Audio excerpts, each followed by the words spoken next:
இந்த சித்தர்கள் இப்போ இந்த மாதிரியான இயற்கையாக கிடைக்கக்கூடிய செடி கொடி ஆகியவற்றின் மூலமாக மனிதர்களுடைய நோய் அப்புறம் உடன்தன்மை அறிந்து பிணியை தீர்த்து யோகம் ஞானம் இவற்றால் மரணமில்லாத பெருவாழ்வு வாழ வழிகாட்டியவர்கள் தான் சித்தர்கள். சித்தர்களை பற்றி நிறைய அறிந்திருப்பீர்கள். அதில் முக்கியமாக நாம் பார்க்கும்போது அகத்தியரை நாம் சொல்லுவோம் முதல் சித்தராக.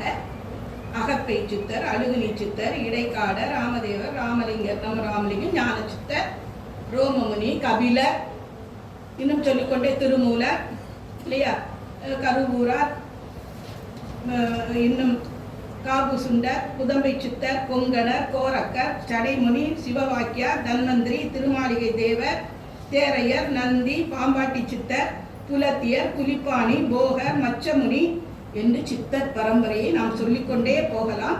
ஆனால் சித்தர்களுக்கெல்லாம் சிறந்த சித்தர் யார் என்றால் சிவபெருமான் என்று எல்லா சித்தர்களாலும் சொல்லப்பட்டதும் நமக்கு தெரியும். அதனால்தான் எங்களுடைய குற்றால குறவஞ்சியிலே அதை எழுதிய திரிகுடர் அசப்பு கவிராயர் வசந்தவல்லி முதலில் சிவபெருமான் பவனி வருவதை பார்க்கும்போது அவள் வாயிலாக சொல்லுவார், இந்த சித்தர் யாரோ, இந்த சித்தர் யாரோ, வெகு விந்தைகராக விடையிலேறி வந்தார், இந்த சித்தர் யாரோ, கையில் மழுவழகோ, மெய்யில் சிவ பழகோ, மெய்யில் சிவ பழகோ, கையில் மழுவழகோ, மைய விழிய கண்டால் மயங்காரோ, செய்ய சடையின் மேலே திங்கள் கொழுந்திருக்க பையை விரிக்குதம்மா பாம்பு சும்மா சும்மா, இந்த சித்தர் யாரோ. அப்ப சித்தர்களுக்கெல்லாம் சித்தராக நம்முடைய சிவபெருமானை கருதுகிறார்கள் எல்லோரும். அப்ப நம்முடைய வடலூர் ராமலிங்க அடிகளார் அவரே ஒத்துக்கொள்ளுகிறார். வாழையடி வாழை என வந்த அடியார்களுள் தாமும் ஒருவர் என்று அவர் கூறுகிறார். வாழையடி வாழை என வந்த திருக்கூட்ட மரபில் யான் ஒருவன் என்று சொல்லுகிறார்.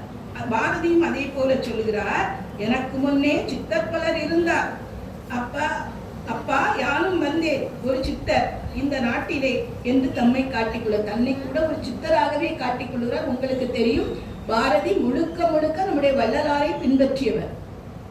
அது நிறைய பேருக்கு சொல்ல மாட்டாங்க. ஆனால் உண்மையிலேயே அவர் பின்பற்றிய ஆன்மீகவாதி யார் என்று கேட்டார்கள், வள்ளலார் தான். அதனால்தான் எப்படி நம்முடைய ஐயா மரணமில்லாத பெருவாழ்வை விரும்பினாரோ அதே ஆசையை நம்முடைய பாரதியும் மரணமில்லாத பெருவாழ்வை விரும்பினார்.